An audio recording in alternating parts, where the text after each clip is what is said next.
So hello guys, कैसे हो आप सभी लोग। आशा करता हूँ बढ़िया होगे।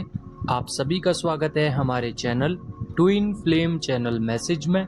तो जिस किसी ने अभी सब्सक्राइब नहीं किया, चैनल को कर लीजिए सब्सक्राइब और बेल को ऑल पे लगा दो ना, ताकि कोई भी नोटिफिकेशन मिस ना हो। सो गाइस, आज की करंट एनर्जी डीएम और डीएफ की। सबसे पहले डीएम की तरफ चलते हैं। डीएम की जो मेंटेलिटी है काफ़ी ज़्यादा चेंज हुई, यानी कि खुद से उनने ट्राई करने की कोशिश की कि मैं डीएफ को नहीं देखना चाहूँगा या नहीं बात करूँगा या डीएफ से पीछे हटना है मुझे।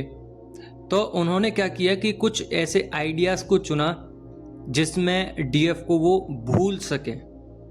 तो उन्होंने क्या किया, कुछ कामों में बिजी हो गए, कुछ पर्सन्स के साथ काम करने लग गए या अपने कामों में बिजी हो गए या गोल्स की तरफ पूरा फोकस कर दिया।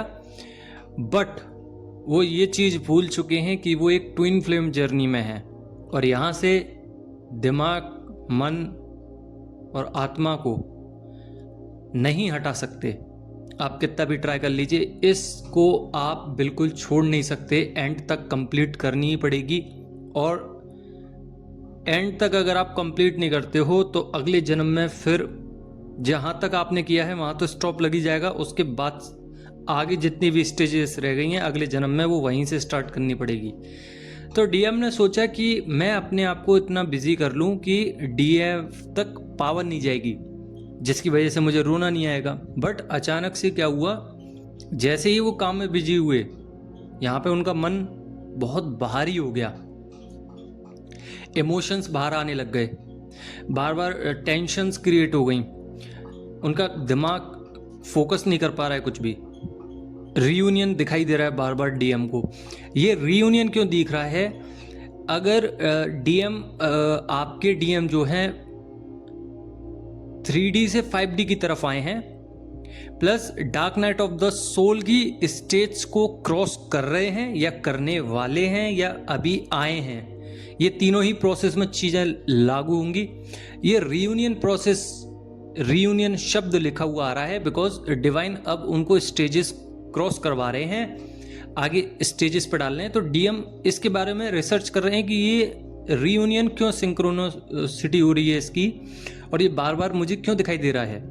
अच्छा, यहाँ पे एक और चीज़ हुई है। डिवाइन फेमिनाइन ने अब तक कुछ हफ्ते या कुछ हफ्ते बाद यहाँ पे दिखेगा आपको कि आपकी साइड, आपके फैमिली में या आपके खानदान में या आपके फ्रेंड्स में या आपके आसपास के पड़ोस के लोगों में कुछ डेथ न्यूज़ आ सकती हैं। तो सेम वहाँ पे भी ऐसा ही हो रहा है, डीएम के यहाँ पे भी डेथ की न्यूज़ आ सकती हैं। तो ये क्या हो रहा है कि आपका रिवर्थ हो रहा है, यानी कि अंत ही आरंभ है। ये चीज़ करना बहुत ज़रूरी था। ये आपके लिए सिंक्रोनिसिटी भी हो सकती है, हो सकता है एक बार हो तो आप उस चीज़ को टाल भी दें, बट बार बार हो सकती हैं ये चीज़ें। इसका मतलब है कि डीएफ को ये समझाया जा रहा है कि डीएम के अंदर प्रोसेस चल रहा है, उनके अंदर रिवर्थ चल रही है, रिवर्थ प्रोसेस हो रहा है। यहाँ पे डीएफ को सपने में प्रेग्नेंट लेडी या आपको फिजिकली कोई भी प्रेग्नेंट लेडी दिख सकती है बार बार। ये भी एक प्रोसेस है कि डीएम के अंदर काम चल रहा है, रिवर्थ हो रहा है। रिवर्थ का मतलब क्या होता है ये भी समझा दूं। मान के चलिए आपके डीएम के पैटर्न्स ब्रेक नहीं हुए थे, आप तक डीएम नहीं आ पा रहे थे, या कोई एनर्जी थी जो उनको स्टक कर रही थी, या कुछ भी हो, कर्माज हो या फियर इश्यूज हो जो ब्रेक नहीं हो रहा था, समाज का डर था, ब्रेक नहीं हो रहा था, वो अब ब्रेक होने लगा है। डीएम के अंदर एनर्जीज के बदलाव आए हैं, पैटर्न क्रॉस किया है, साइकिल से न्यू साइकिल में गए हैं। तो जो कंफर्ट जोन था उसको क्रॉस कर दिया है डीएम ने, यहाँ पे स्टक नहीं है अब। हालांकि आपको सोच रहे हैं, आपके बारे में काफ़ी ज़्यादा यादें आ रही हैं उनको, प्योर लविंग इंटेंशंस हैं, बहुत अनकंडीशनल लव की फीलिंग्स हैं, वाइब्रेशंस आप तक आ रही होंगी, बहुत ही प्योर इमोशंस के साथ डीएम रो रहे हैं।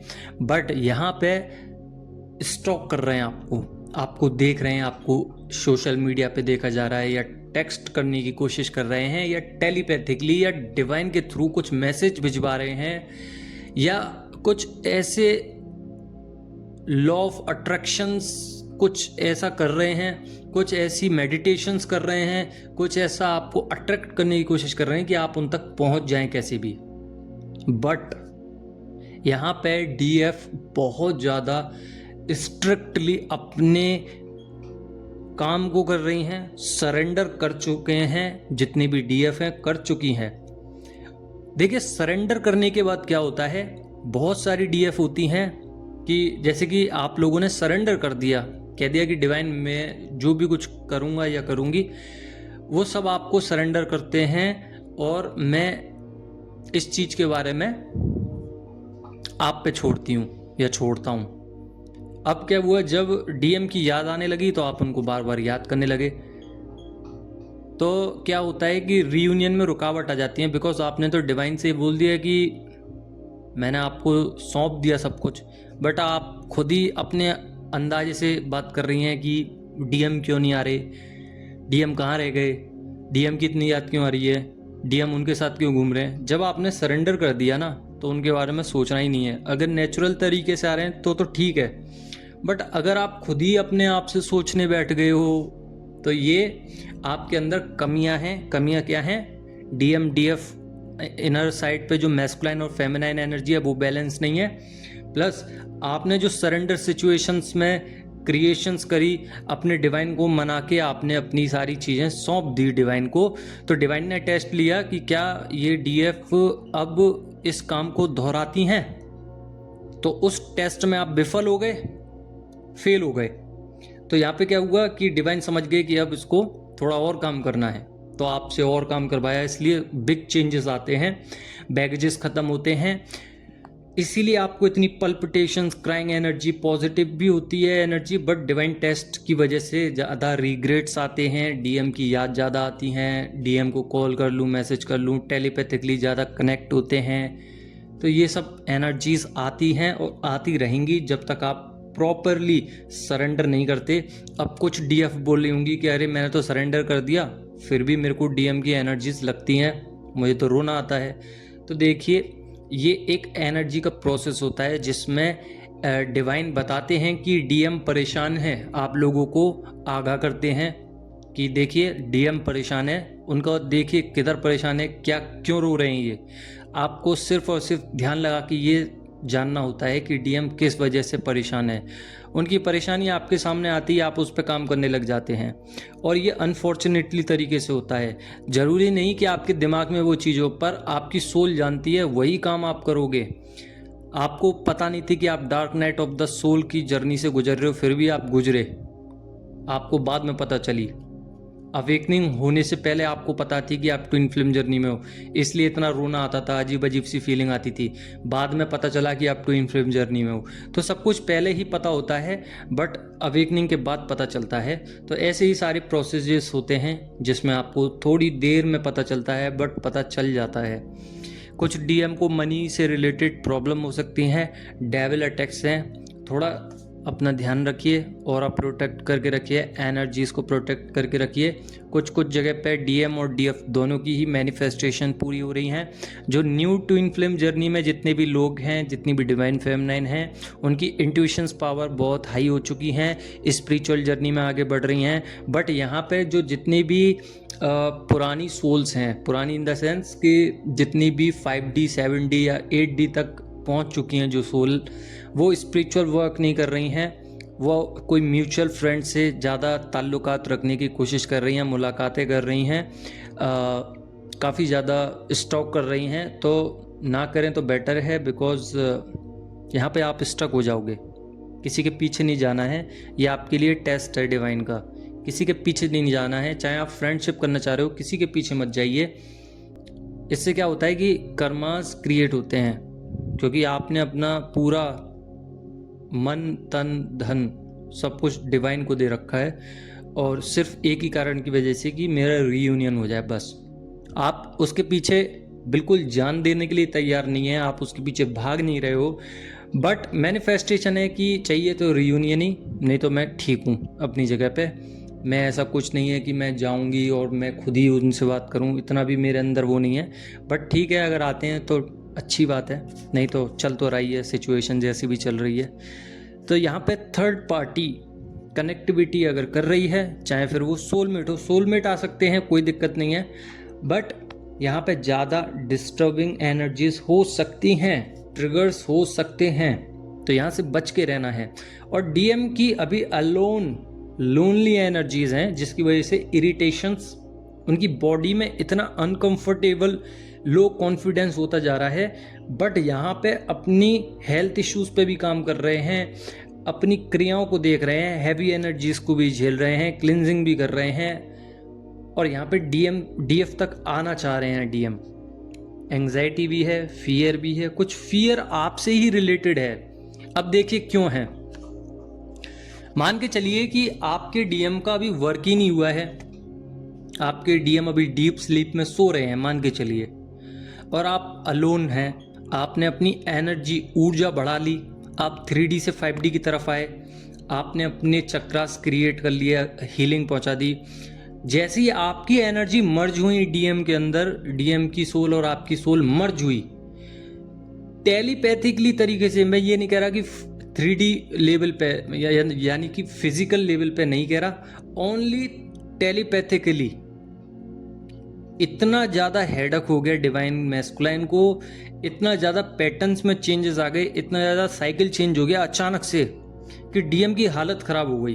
तो ये सिचुएशन ऐसे ही काम करती है कि डीएम आपसे भी फियर इश्यूज में आ सकते हैं, बिकॉज आपकी एनर्जी उनसे ज़्यादा है, और जब एनर्जी ज़्यादा है तो डीएम की ईगो क्रैश होगी कि नहीं, डीएम के अंदर रिग्रेट्स आएंगे, डीएम आपसे दूर भागेंगे क्योंकि एनर्जी ज़्यादा है, एनर्जी बराबर नहीं है। जिसकी वजह से आपने कभी गौर किया होगा, एनर्जी की बात करूं तो आप कभी अपने डीएम के पास जाइए और बस उनको देखिए। जब आप अपने डीएम को देखोगे ना, तो आपके आसपास का नज़ारा जो है ब्लर हो जाएगा। ये क्यों होता है?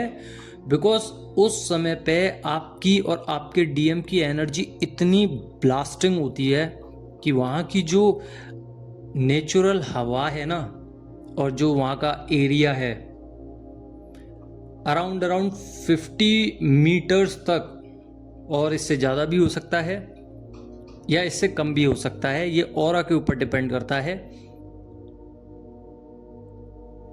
50 मीटर तक इतना ज़्यादा पॉजिटिव हो जाएगा, वहाँ के लोग अचानक से उनकी एनर्जीज में इतना बदलाव आ जाएगा, क्योंकि दो आत्मा का मिलन जब होता है तो एनर्जीज की मात्रा भी बढ़ जाती है, और आपके अंदर कुछ हलचल सी होने लगेगी, सारे चक्रास ऐसे हो जाएंगे जैसे कि आप ये बोलोगे ये क्या हो रहा है अंदर, बहुत ज़्यादा रोटेट करने लग जाएंगे, मन के भाव आपकी आंखों में आने लगेंगे, और ऐसा लगेगा यहाँ से बात करके जल्दी भागूं। भले ही आप कितना भी प्यार करते हो, ऐसा लगेगा कि यहाँ से बस हट जाऊं, बात करके थोड़ा सा बात कर लूं बस।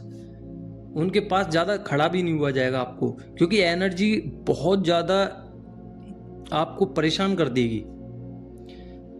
तो एनर्जी काफ़ी तरीके की होती हैं, अलग अलग वेरिएशंस होती हैं, अलग अलग चीज़ों पे, फैक्टर्स पे काम करती हैं। तो ऐसी ही एनर्जी बना के रखिए, और अपने माइंड सेट को बना के रखिए कि मुझे स्पिरिचुअल वर्क करना है। थोड़ा थोड़ा काम बांट लीजिए कि मुझे 15 मिनट ये करना है, आधा घंटा ये, इतनी देर ये, बस। स्पिरिचुअल जर्नी में जब आप आते हो, अवेकनिंग हो जाते हो, जब आप 70-80 डायमेंशंस पे आते हो, तो ज़्यादा नहीं तो मात्र आधे घंटे तक का समय निकाल लीजिए, जिसमें 15 मिनट मेडिटेशन, 5 मिनट का ऑरा क्लिनजिंग या 10 मिनट का। बाकी का आपको अगर करना है तो थोड़ा सा पूजा पाठ करिए और चलने दीजिए। जो भी कुछ एनर्जीज होंगी वो आपके सामने आती रहेंगी, आप समझते रहोगे। और मेरे मन में जो आता है, मतलब जो भी कुछ गाइडेंस आती है वो आपको मैं बताता ही रहता हूँ। आप मुझसे कनेक्टेड रहिए, जिसकी वजह से आपको पता चलती रहती है कि क्या हो रहा है एनर्जीज़ में। और हाँ, मर्जिंग चल रही है तो ध्यान जरूर रखना। बाकी का हम कल मिलते हैं, लाइक ज़रूर कर देना। धन्यवाद।